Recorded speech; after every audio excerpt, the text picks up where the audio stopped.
How did you come about that, should I call it praise now, as the young man who's unseated 3 presidents? Well, that's not me. That's my co-founder, Debola Williams. Oh, okay. People always often think that it's me, but that's not me. I mean, he's my co-founder, so we did much of the work together. But it's just because of the work we've done in elections in Nigeria and Ghana and Kenya and some other countries. And mostly what we've tried to do is to unseat establishments and incumbents. These are not the only people we work for, but we often prefer insurgent campaigns. And so it's because we were successful in Nigeria and we're successful in Ghana. That's how come he got that title. But I mean, you share in the title too, because you said, you worked together. Yes. So I'm proud of that work. So yes, so that's how we got it. Okay. Yeah. So what would you ascribe to this success? So what have you learned? Right. Well, first, I'm always careful to be clear that an election is a mixture of a lot of things, and much of what we work on is the communication, which is a crucial part of it, but it's also just a part of it. But I think that the reason why we have been very successful is because fundamentally we are angry, fundamentally.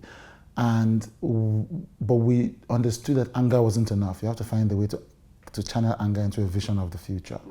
And so what we thought to ourselves, we're angry about the state of our nations. Well, what's the most effective way? What can be the effective way to bring about this change that we want? And, I said to people, I've been on the streets since 2011. I've been on the streets for Occupy Nigeria, Save Nigeria, Enough is Enough Nigeria, Bring Back Our Girls, everything. So, and there's something, as a communication person, you can know all the principles, all the strategy, but unless you're on the streets and you viscerally feel what people feel, you may not understand how deeply angry they are. I was in the streets this year again to protest against President Buhari in February. And that gives you a very deep sense. It reminds you of what is important. It reminds you of what's at stake. And that's often what we bring to our work. And so, talking about angry people, angry youth, and like you said, a lot of young Nigerians are actually very angry. Justifiably. And it's quite justifiable. And so, should we expect you unseating the current president? Well, I certainly hope that he's unseated. His job is done. President Muhammadu Buhari's job is done. His job was to help us break the monopoly of the ruling party and make our democracy competitive. He has been hugely successful at that. He hasn't done more than that. He hasn't. The country hasn't improved in any impressive way. They talk about these things. About security. They talk about these things, but on the fundamentals of it, nothing has moved. But more importantly, what is worse is the loss of moral authority. And the fact that his biggest pitch was his moral authority. Whether it's, integrity, but you look at the issues of the headsmen, look at how slowly they've moved on corruption, his SGF, the pension scandal, and he just hasn't materially changed the temperature of our governance. And he doesn't even get that, So to that extent, he doesn't deserve to continue. His job is done. Yeah, we're grateful to him Are we? I'm grateful to him because if he hadn't put himself up, we didn't have any other candidate in 2011 that could have defeated the PDP. Okay. That's the thing. Okay, yes. that's more. Which was what was important for me as a person. And so for that, he must have had all kinds of self-interested reasons for running. But if you're thinking about your own personal goals for your country, then you say, okay, I thank you for making yourself of service to help us achieve this important goal. Then now, Ewamalo, which is Yoruba for you can now be going. You've done your work. I know that I personally will not be working for his re-election in any way whatsoever. I probably am not going to be active as active as I was in the last elections in this one. That's me different from my organization. I probably will not be active, but I know that whatever it is that we are doing, and hopefully, and I am almost certain, they will not be working for him in these elections. His job is done. Just out of curiosity, I mean, a lot of people who supported President Muhammadu Buhari in 2015, a lot of them have actually come out to say that they, regret the actions. And there's been also a lot of clamps back, against people who actually supported President Muhammadu Buhari. Have you experienced any of such? Oh, of course. I mean, when I was working on the campaign, I didn't talk for the entire period until a day before the elections. And that's because I thought Buhari was going to lose. I mean, and I wanted it to be clear that I wasn't quiet because I was afraid, that I was quiet because I was working. And so a day to the election, if you go and look at my tweets and my social media posts, it was only a day to the election. I came out and I said, let me be clear. I am voting for Buhari tomorrow for XYZ reason. And I could have chosen to be quiet, but I thought so much was at stake. So much was at stake in that election. I remember that I did an interview with Kaderi Ahmed in 2014, and I said, we need the APC to at least bruise the PDP. I remember I wrote on my blog when I was in law school in 2007. I was so angry. I'm like, why can't all these politicians, Utomi, Tinubu, why can't they come together and just disgrace the PDP? And that blog post is still online. Not because I was deceived that the APC was an angel, but at that time, the only tool that could have leveled the playing field was the APC. And so that has happened, yeah? So when I decided to be prominent, I knew politics makes people go crazy, yeah? And when you put yourself up like that, you are attracting that craziness to you. But I'm the owner of my story, so I'm the one that determines what's important to me to do and what's not, irrespective of the pushback. So I counted the costs and I decided that this was worth doing. So the clapback has come, and you can't blame them. Buhari is a disappointment, and so, I mean, if he was a growing success, they would be praising me, yeah? And so why won't I take the abuse if he's failing? Like, it's a small thing to do.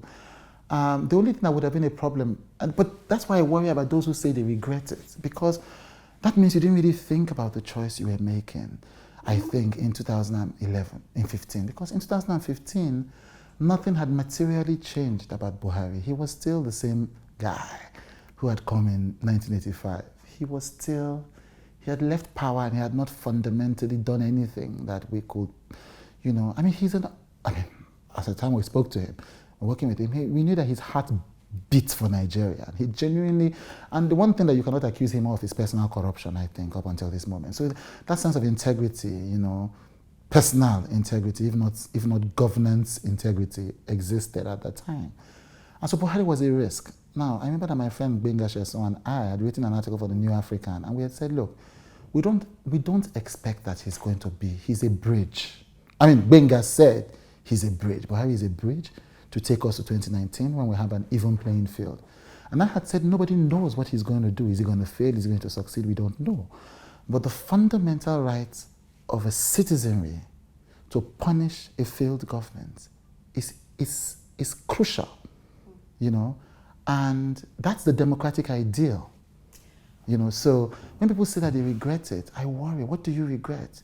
You regret a level playing field for our politics? No, maybe when they say they regret what has happened, maybe it's because they see that their opinion actually swayed people in a direction that they now regret. And that was a good thing. And people now suffer for it. And I think really that should be something to regret. So the suffering that people, which is why I'm very, people are suffering. And then people who are suffering from the headsmen, it's a huge deal. Poverty seems to have multiplied, if not in rate, then at least in degree and intensity. People don't feel, especially in the South, because it's not the same in many parts of the North. People feel like this was a bad decision that we made. And so you can feel empathy. you can feel saddened, and I do feel saddened. You can feel, and that's why I wrote an article last year, and I'm disappointed in Buhari, because we knew what he was here for, which was to help us, all of us as citizens, break the PDP monopoly. However, he could have done better than that. He could have also put the economy on a track towards, he could have also seriously fought corruption systematically and strategically. He could have jump-started the economy by swinging into action immediately, you know, on selecting ministers, on passing the budget, on all of those things. And he didn't do that. And that makes me deeply, desperately sad. And it should make anybody sad, anybody who has a sense of humanity, I think. But to regret that decision means that we are saying that if we had that choice again, we would choose a man who has till date not shown any empathy as to the matter of the 276 missing girls of Chibok.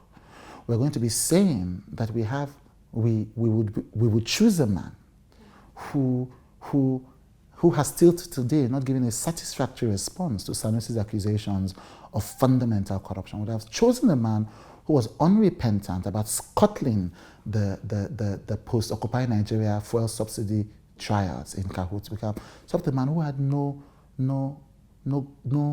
regrets about having such a questionable Ministry of Petroleum. Mr. Jude, so it's difficult to make that case that I would regret taking such a man out of power.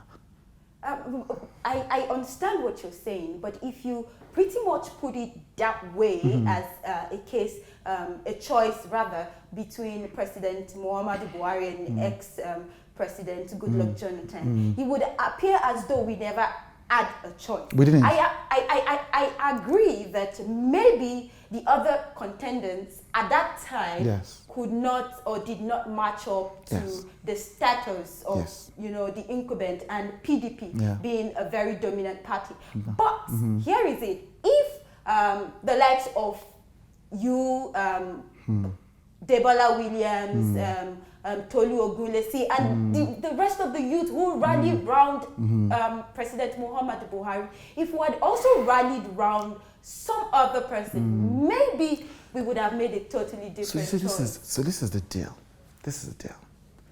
You don't rally around a person. You rally around a candidacy. Okay. A candidate is a collection of things beyond a person. And I wrote this in an article that was published in Sahara Reporters last year called Political Elections Lie Beyond Candidacies. And the idea is that when you vote, when you go and make a decision, you're making a decision, does this person have the resources, the agenda, the platform, the support, the network, the party, all of those things are the things that constitute a candidacy. That's the reason why I didn't vote for Buhari in 2011 and voted for him in 2015, because something had fundamentally changed about his candidacy. The people he was associating himself with, his capacity to win, his platform had fundamentally changed. Yeah, you cannot pretend when you're in the polling booth. So it's like Americans. You can't pretend that Jill Stein is a serious candidate. And so, if a woman, for instance, doesn't have, if a candidate doesn't have an office in 12, I cannot overstate my influence. You know, a lot of people overstate my influence, but I don't do that. And so I knew that taking that, the limit, and I do have some influence, I'm responsible about that, but taking that and assuming that it is bigger than it is precisely the way that you fail. Yeah? If you are concerned about changing a particular material thing, then you ask yourself, what are my best chances of changing this thing? And there was no candidate they say, people come to me in 20, people come to me in 20, I know that Stagecraft has been very busy for the past 1 year. People come to me in November 2017, what are we going to do for 2019? I'm like, you cannot be asking me in November 2017. It's already decided. The candidates of the APC have already been decided. They've already met.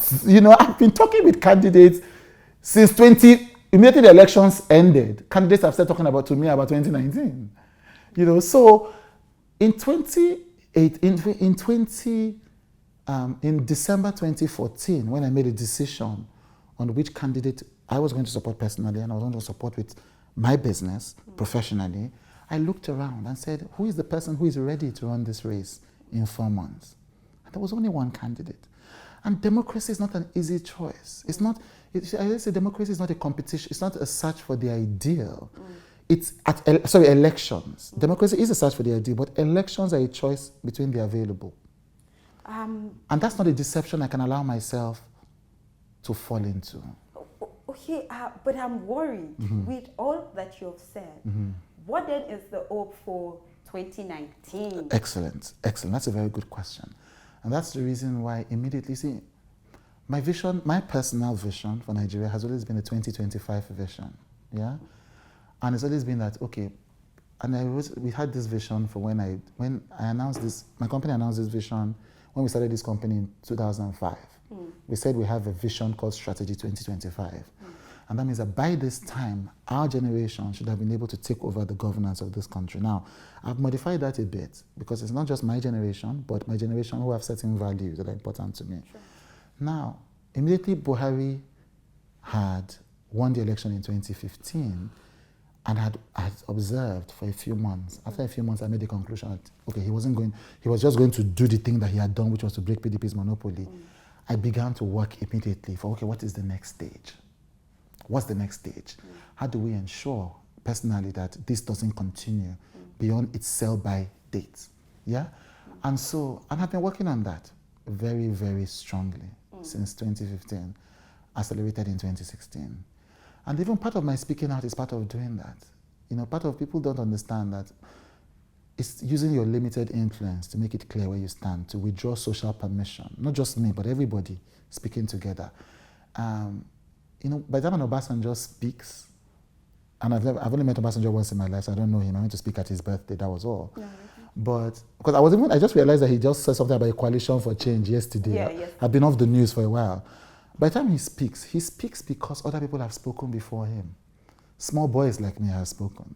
You know, big men have spoken. And so by that time, he begins to see that there is a groundswell of opposition. Then he heightens the temperature. So all I've been doing since I realized that his sell-by date should be 2015 is, okay, how do we create the environment for a new candidate to emerge? Yeah?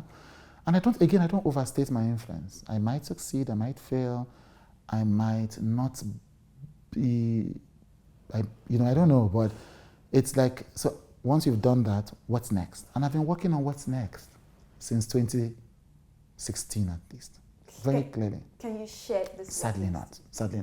But you know, I know you trust Harry Potter people. You know how to find anything you want to find. You know, in my company, I always do what I call the Harry Potter's test. I always say, Harry Potter should reveal this news. We'll be ashamed. If we'll not be ashamed, okay, let's go ahead. Let's do it. You know? And so, we've been working very hard. People who know. We've been working very hard on this. And to be honest, you know, sometimes winning elections is not the most important goal. Sometimes fundamentally changing the system can be as important a goal as winning an election. And we are in that nexus, you know. Okay, we're in that nexus. Okay, but when nexus. You say, when you talk about changing the system, please correct me if I'm wrong, I believe that you need some kind of political power to do that as much. Yes. And so if in your space you're working to change the system, and in the broader spectrum, things are not moving the way you want. Well, things are moving. You know, 4 million people have registered for their PVCs under the continuous voters registration. You know that? Yeah, 4 million people. Yeah. But what? Do you know that 4 million people that have done that? I do. But yes. What's the point of getting a PVC if at the end of the day you probably still have to choose between Buhari or Atiku or... So we will not have to choose between Buhari and whoever. Nigerians will not just face a binary choice in 2019. Oh. Are you give us, I'm interested. I mean, legally, no candidate can announce until February. Yeah. So, I can't announce for anybody. So we should watch out for But there will be interesting announcements before the end of the first quarter of 2019. Do you know someone else who said what you just said? Tell me who. Oh, Fela Durotoye. Oh, right. I think yes. Yeah, he's been working on these issues for a while. He's been working for these issues. So should we look in the line of some kind of... I mean, Fela Durotoye will be announcing a big revolution by March. But he's not the only one. Again, like I said, I have been in all kinds of conversations since 2015. And some of them are not at liberty to share. Some of them is unwise to share. You don't ask people to come and cook soup, to come and taste your soup when you just put onions and salt inside it. But I always say that Nigeria, this is a very unpopular message. I'm writing an article about this that I'll publish in February. Nigeria is on course. It doesn't look like that for good reason. But you know, we are not where we were in 1999. And our elections were not where they were. 2015 elections were not where they were in 2011. Remember the deep corruption and electoral malpractice we had in 2007. The deep corruption we had in 2003. Of course, 1999 was not even an election. You know, by the time we had Jonathan, for all his terrible faults, he did supervise the building of INEC into a truly independent National Electoral Commission. And that's a legacy that we can't take away from him. Sometimes I want to take it away from him, but we can't take it away from him. I mean, this current government has actually taken a lot away from him. Yes, but he can't take that. He helped build INEC into an independent National Electoral Commission. So by 2011 to 2015, our democracy had strengthened with political parties. So 2019 will be a progression. I'm really looking forward for. And but the only way that we need to move away from this, you know, if you're interested in Nigeria's development, we can't be short-sighted.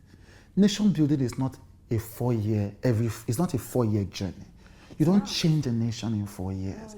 You change a nation over an extended period of time, cycle by cycle by cycle. Some people say to me, Chude, if you were strategic enough, I saw somebody sent me a comment, if you were thoughtful and strategic enough, you would have rallied around a young candidate. I'm like, which young candidate? Where would you have found the young candidate? Where would you have built the structure? You don't build a political structure in 4 years. Buhari's structure was built consistently over a 12-year period of time. You know, people talk about Macron. I'm like, do you know Macron's story? Even the small that we know self is because we are reading books and reading articles. If you understand how long it took him to build that structure, to enter into that same government he wanted to overthrow, it's not that way. Politics is not the way that we talk about it on Twitter threads. You know, it's a complex process. That doesn't mean that people don't know what they are saying. Everything people are saying are right. Buhari is a disappointment. Those who brought it in must bear some responsibility for that. I'm bearing responsibility for that. There are people that are criticizing me every day. That's fine. That's my responsibility. I bear that. But if you're serious about that, you should be thinking to yourself, okay, Buhari has achieved his goal. How do we ensure that we achieve our nation is beyond Buhari? So it's like we have a job to do now. How do we get to the next job that we have to do? Rather than, you know, people say, oh, today, you know, someone said, I still heard that 2 weeks ago, someone said, oh, what a Twitter, I said, Buhari was a democratic ideal. I'm like, but I still think he was a democratic ideal, not him as a person, but that he was the one who represented our ability to punish a failed government. So we have work to do. We have work to do. And between now and 2019 February, we will have more choices for president. Now, what do we do when these serious-minded choices are announced? That's the work that we have to do moving forward. Rounding up, I'm sure you've read the letter bomb. Yes, I heard about it yesterday. Oh my God. Boom. Boom, really. And I should just ask, what do you think about the letter? First and first, you know, Obasanjo, I criticized, you know, I spoke at his birthday, 80th birthday, and I spoke directly to him. I said, you have questions to answer, sir, you know, about corruption in your government and all of that. So I said it directly to him, so nobody can even accuse me of lying. And I said, your succession planning with Yaradua, the third term agenda, etc. Obasanjo is a man of many flaws. But I was born in 1985 under the presidency of Babangida. And at least from when I was born to now, Obasanjo has been, in the field of all the presidents we've had, the most thoughtful, the most strategic, the most effective Nigerian president we ever had. All weaknesses fully considered. It was Obasanjo that built INEC, built EFCC, built National Bureau of Statistics, built the NDLEA, built NAFDAC, all these institutions. He's a sharp guy. Okay, and so Obasanjo knows where the temperature of Nigeria is at this time. And I feel that he's very conscious of his legacy. And this is a legacy move. Okay, so let me spin some kind of hypothesis, or yes, if please. you like, you call it rumor. Please. Okay, so when at the time Obasanjo was bidding to get into government the third time, yes, there is this comment ascribed to him saying that Nigerians would miss him. So there's this hypothesis, I mean, around that he's selling us all these bad eggs so that we can say what you've just said now. Right. That I mean, that's possible. You see, first and foremost, I don't believe that, but it is possible. First and foremost, I'm not a cynic. I am a fundamentally hopeful person. I believe in the central goodness of human beings.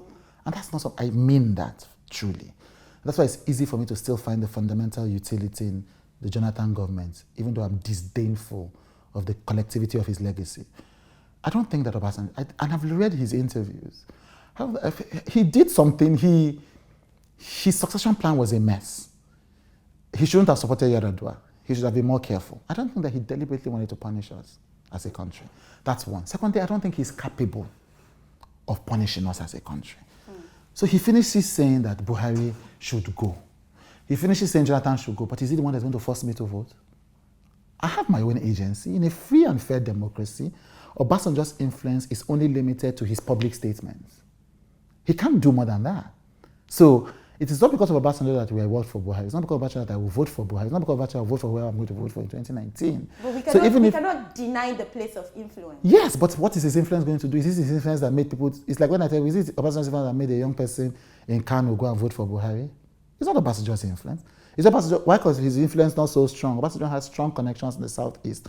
Why didn't we have people rushing to go and vote? Because Obasanjo said vote for Jonathan, vote for Buhari. He's influential, but he's not powerful enough to dictate the future of this country. I did my book tour throughout America for how to win elections in Africa last year. And I kept talking to Africans. And I kept saying, before Mugabe, I used to say, I said, look, you see, cabals are made up of human beings. And as long as cabals are made up of human beings can always bring down other human beings. And so it is only, they build their mythology, they build their storytelling, they build it, It's like me. I always see when I can build my mythology, I can say, it is. I mean, the easiest way to consolidate my image as a power monger in this country would have been to work for the next election of this president, who is the likeliest candidate to win. But, people are not as powerful as we think they are. Mugabe was not as powerful as we thought he was. He was competent in keeping people afraid of his supposed power. But immediately something triggered people to deal. They dealt with him. And they could have done that many years ago. So Obasanjo is not powerful enough to make us suffer for not voting him. He wants us to think so. It's useful for him. As politicians play with power. That's what they do. They play with power. And so it's very important for him. Power resides where people think power resides. That's the most important thing about power. And so as long as Obasanjo continues to align himself with the populist strains of disaffected Nigerians, he will always seem powerful. So to round up, you said something very catchy in your book, and you said money is not enough to win election. Yeah. Well, I can't impose my opinion here,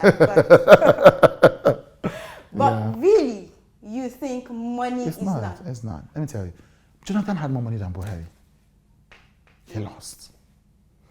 Mahama had more money than Akufo-Addo. He lost. So what is it? Hillary Clinton had more, raised over $1 billion. Donald Trump raised barely $500,000. He won. Money is important in any human endeavor up until a certain point. So I said in the book that, of course, you need money to run elections, but you don't need the money that people think we need to run elections. I'm like, how many people voted in the last local government election in this local government? He didn't know.